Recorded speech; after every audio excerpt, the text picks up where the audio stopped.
काम करो ऐसा कि पहचान बन जाए, चलो ऐसे कि निशान बन जाए।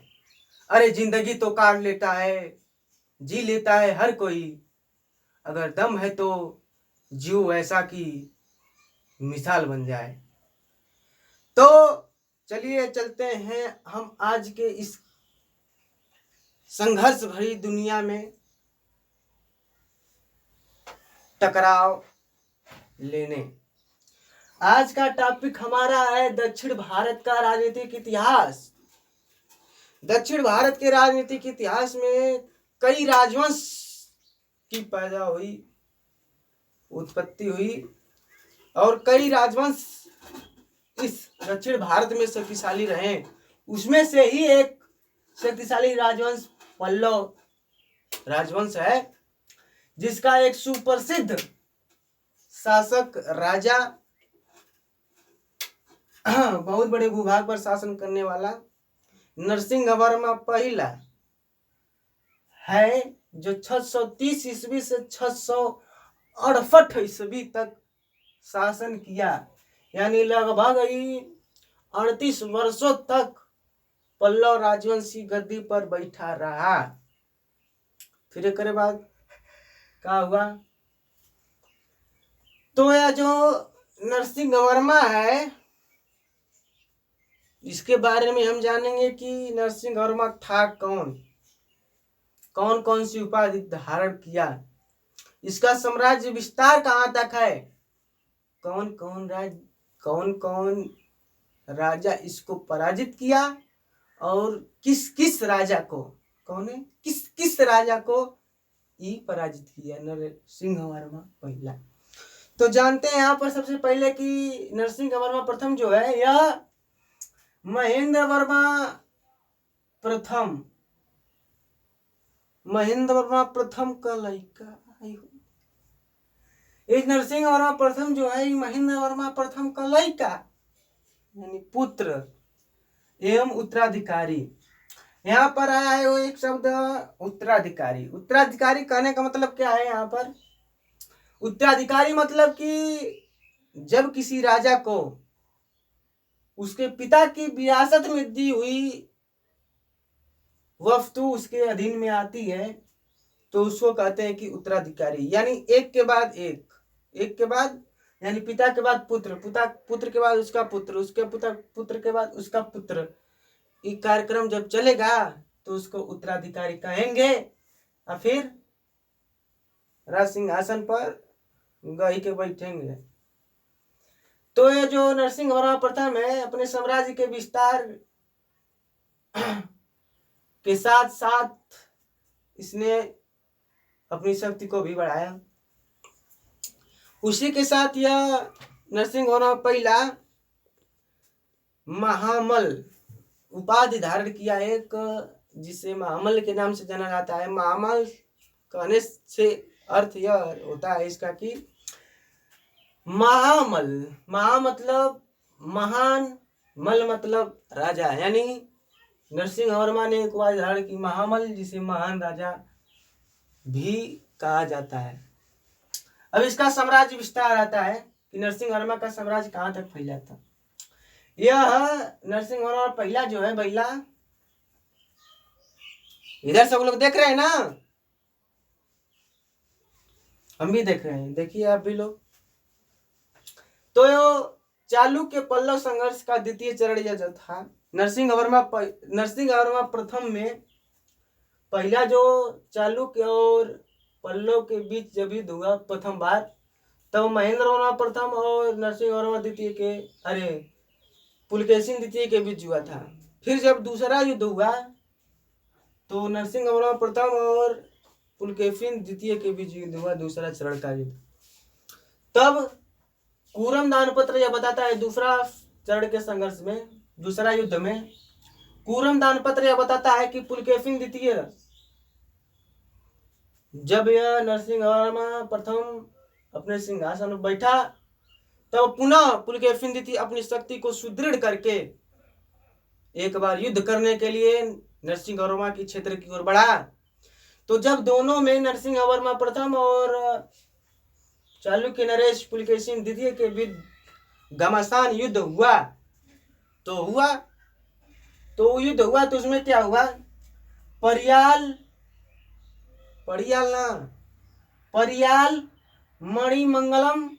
मणिमंगलम सूरमार, कौन मार, सूरमार, जो तमिलनाडु के ही अंदर पड़ते हैं, ये सभी इन्हीं क्षेत्रों में युद्ध हुआ। तो उसमें नरसिंह वर्मा निर्णायक रूप से पुलकेशिन द्वितीय को परास्त कर दिया। परास्त करने के बाद पुलकेशिन द्वितीय को वहां से भागना पड़ा। तो जब ऐसा हुआ वहां पर, तो जब चालुक्यों का जो सामंत था बाणों, मतलब कहने का मतलब यह एक वंश है, बाण वंश। यह जो वंश है, इनको पल्लव राजवंश का राजा अपनी तरफ मिला लिया। चालुक्यों के सामंत कहने का मतलब क्या है, जब कोई राजा किसी दूसरे राजा के अंदर वैसा ही व्यवहार करता है जिस प्रकार से एक राजा अपने क्षेत्र में व्यवहार करता है, उसी प्रकार से यह भी राजा करता है सामंत। तो बाणों को अपनी ओर मिला लिया या नरसिंह वर्मा, तो और अधिक शक्तिशाली हो गया। तो फिर कसाकुड्डी दान पत्र से पता चलता है कि नरसिंह वर्मा ने अपनी सेना को चालुक्यों पर आक्रमण करने के लिए फिर एक बार 642 ईस्वी में चालुक्यों की राजधानी वातापी थी उस समय, अपनी सेना को नरसिंह वर्मा चालुक्यों की राजधानी वातापी पर आक्रमण करने के लिए भेजा। जब यह आक्रमण करने के लिए भेजा, तब इसकी सेना ने चालुक्यों पर वैसे ही आक्रमण किया जिस प्रकार से, वैसे ही इनको प्राप्त कर दिया। वातापी राजधानी पर अधिकार अपना कर लिया। प्राप्त करने के बाद जिस प्रकार से अगस्त्य मुनि ने वातापी राक्षस को युद्ध में हराया था, और इस उपलक्ष्य में जब यह वातापी राजधानी को, चालुक्यों के वातापी राजधानी को जीत लिया, तो नरसिंह वर्मा ने वातापी कोंड वातापी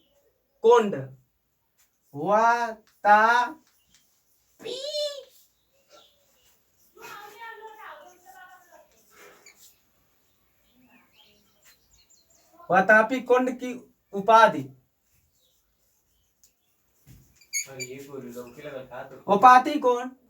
वातापी कोंड की उपाधि, वातापी मतलब वातापी राजधानी से हो गया इसका तात्पर्य, और कोंड मतलब कि जीतने वाला, कह सकते हैं इसको जीतने वाला, यानी वातापियों को जीतने वाले के उपलक्ष्य में ही वातापी कोंड की उपाधि धारण किया नरसिंह वर्मा पहला ने। ठीक, फिर इसके बाद आता है तीसरे नंबर पर आ गया है कि वैल्यूर फाल्यम लेख में कहा गया है कि पुलकेशिन द्वितीय ने अपने सैनिकों के साथ बदामी में अवस्थापित, बदामी मतलब चालुक्य वंश का एक क्षेत्र था बदामी, वहां पर अवस्थापित विजय स्तंभ, उसके द्वारा जो चालुक्यों के द्वारा बनवाया गया था वह स्तंभ, उसके द्वारा वह बनवाया गया था। तो नरसिंह वर्मा ने अपने सैनिकों के साथ उसका विजय स्तंभ उखाड़कर अपने सैनिकों के साथ वह अपने साम्राज्य, यानी अपने जहां शासक कर रहा था कांची, वहां पर ले आया, जिसका उल्लेख बदामी के मल्लिकार्जुन मंदिर में एक पसाड़ के पीछे लिखा हुआ मिलता है, जिससे यह पता चलता है कि पल्लव नरेश ने बदामी के चालुक्यों का स्तंभ उखाड़कर अपने सैनिकों के साथ ले आया था। इसके बाद आता है कि सिंघल विजय, नरसिंह वर्मा का सिंघल विजय। सिंघल विजय मतलब फिंगल क्या है, फिंगल यहाँ पर क्या है, फिंगल मतलब श्रीलंका, जो भारत के नीचे छोटे चुका लटका है वो श्रीलंका। सिंघल मतलब श्रीलंका की विजय पर, श्रीलंका की विजय। हाँ, चालुक्यों के विरुद्ध युद्ध में, चालुक्यों के विरुद्ध युद्ध में नरसिंह वर्मा का साथ वैद्य शासक कश्यप का पुत्र मान वर्मा ने दिया था। उस समय दिया था, तो नरसिंह वर्मा का फर्ज बनता है कि जब मान वर्मा नरसिंह वर्मा का साथ दिया था तो नरसिंह वर्मा भी मान वर्मा का साथ दे। तो उस समय यह, जिस समय कौन समय जब मान वर्मा इसका साथ दे रहा था, तो उस समय यह हफ्तदंत ने श्रीलंका पर अपना अधिकार आधिपत्य कर लिया, जमा लिया था। तो मान वर्मा ने उससे कहा, नरसिंह वर्मा से, कि हम अपना राज्य वापस लेना चाहते हैं। तो नरसिंह वर्मा ने अपने एक शक्तिशाली सेना को संगठित करके मान वर्मा को राज सिंहासन वापस दिलाने के लिए श्रीलंका अपनी सेना को भेजा। तो नरसिंह वर्मा के सेना के वहां पर जाने के बाद वहां पर हफ्तदंत और पल्लव सेनाओं के बीच युद्ध हुआ। तो हफ्तदंत पराजित हो गया और मान वर्मा को राज सिंहासन वापस मिल गया। लेकिन जब पल्लव सेना वहां से वापस चली आई तो हफ्तदंत ने पुनः मान वर्मा को हटा दिया वहां से और उस सिंहासन पर अधिकार कर लिया। और फिर एक बार मान वर्मा ने नरसिंह वर्मा से सहायता मांगी। तो इस बार जानते हैं क्या हुआ, जब पल्लव सेना नरसिंह वर्मा पहला की इस बार हफ्तदंत से युद्ध की, तो इस युद्ध में हफ्तदंत को मार डाला और मान वर्मा को पूर्णतः राज सिंहासन मिल गया। अतः इस प्रकार कसाकुड्डी अभिलेख में कहा गया है कि नरसिंह वर्मा प्रथम की तुलना राम से की गई है। अतः इस प्रकार कसाकुंडी अभिलेख से पता चलता है कि नरसिंह वर्मा प्रथम की तुलना राम से की गई है। अच्छा, हाँ, तो अब इतना सब करने के बाद नरसिंह वर्मा पहला एक महान योद्धा, निर्माता, कला तथा संस्कृति का संरक्षक, शक्तिशाली साम्राज्य रूढ़ शासक था। अतः हम अपनी उचित समय पर, उचित अवस्थान पर, उचित बिंदु पर अपनी यथोचित वाणी को यथोचित समय पर विराम देने का कष्ट करते हैं।